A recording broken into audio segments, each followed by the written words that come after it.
Techies in Residence is a programme that's about digital innovation in the third sector, and it works through creating partnerships between the technology sector and then charities and social enterprises in Northern Ireland. Charities and social enterprises will apply to the programme through identifying a social challenge, a community challenge that they'd like to work on, and where they think that digital technology could play more of a role. Then we match them with digital technology partners, with small firms, large firms, freelance software developers. Each project becomes a pairing of a techie and a voluntary community organisation working together.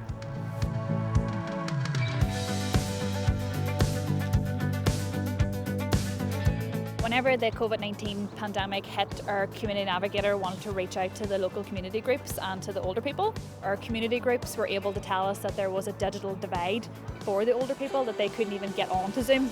So our challenge was, how could we get these older people linked back into their community groups? And we had no idea how to do that. And when we seen the opportunity to be a part of the Techies in Residence group, we jumped at it. When Andrea first told us about her idea, it was something we felt passionate about, considering what everyone has been through over the last 18 months, and we had experienced the same issues with older family members. Whenever we met with the techie, I found it very hard to describe what I wanted. They had to listen to me saying, do you know what I mean? Does that make sense? And eventually they were able to explain to me that we could create our own bespoke native app, and in that app there is an integrated remote access feature. We can hand over a tablet to an older person that has been stripped back, and that app is on it.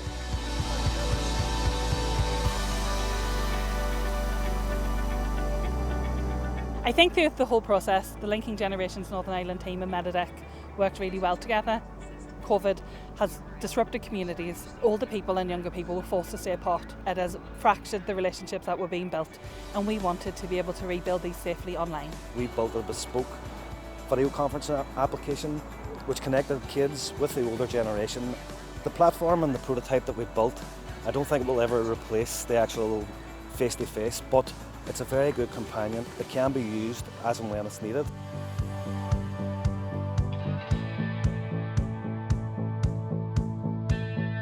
Nardos are a children's charity. They work with children, young people and families across the UK.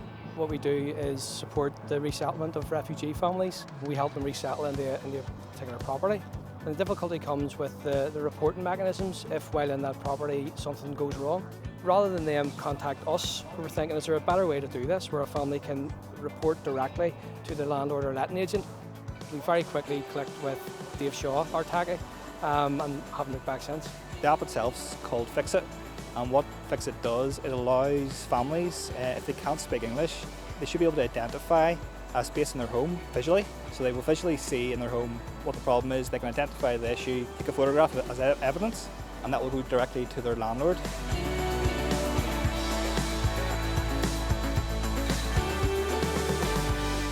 Over recent years, we've recognised a growing demand for child counselling services. Parents were often frustrated and overwhelmed and really struggling at home. Through the Techies in Residence programme, we were partnered with Kippy. From the very beginning, they had a real innate understanding of what we sought to develop. We thought that a good digital solution would be an app. It was important to Francesca that parents felt that they were equipped with the knowledge that they needed, and that there was some sort of element of self-care for the parents in there as well.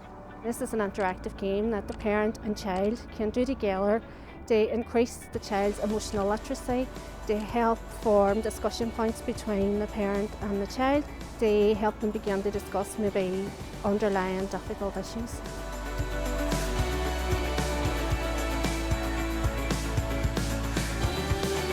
We realise how important digital technology is to young people. Through this programme, what we wanted to provide was another practical way that they could learn about technology, but also learn the skills to use alongside that. So it's been brilliant working alongside Zoo Creative. They've just brought a whole new dynamic to what we were trying to do. We first got involved with Young Enterprise Northern Ireland when they came to the project looking for VR development. And this is a relatively new area for us, but it's something we've always wanted to get involved in. We wanted to jump at the chance at doing this.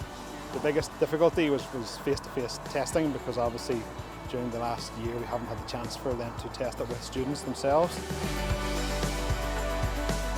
I think the last year with COVID has really underlined the need for digital innovation and digital transformation in the third sector. Organisations have been really forced to kind of engage more with digital technology. They've had to rapidly digitise their services. I think it underlines the need for a programme like Techies in Residence, and we aim to continue this programme with further cycles in the future.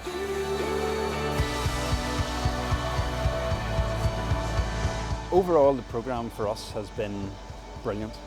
We've been able to develop something which we never, with our own skills and our own time, our own resources, would have been able to do. There's no such thing as a dream too big. We knew there was potentially a solution out there and we had to be matched with the right techie. It's also great for the techies as well to get involved in something that we wouldn't ordinarily get and give us a chance to be a bit more creative as well. We were able to do a bit of R&D ourselves, get a bit of experience in video conferencing, and now we can offer that as one of our products. This is our second year in Techies in Residence. It's created some fabulous connections for us. We're looking forward to next year to see what challenges bring.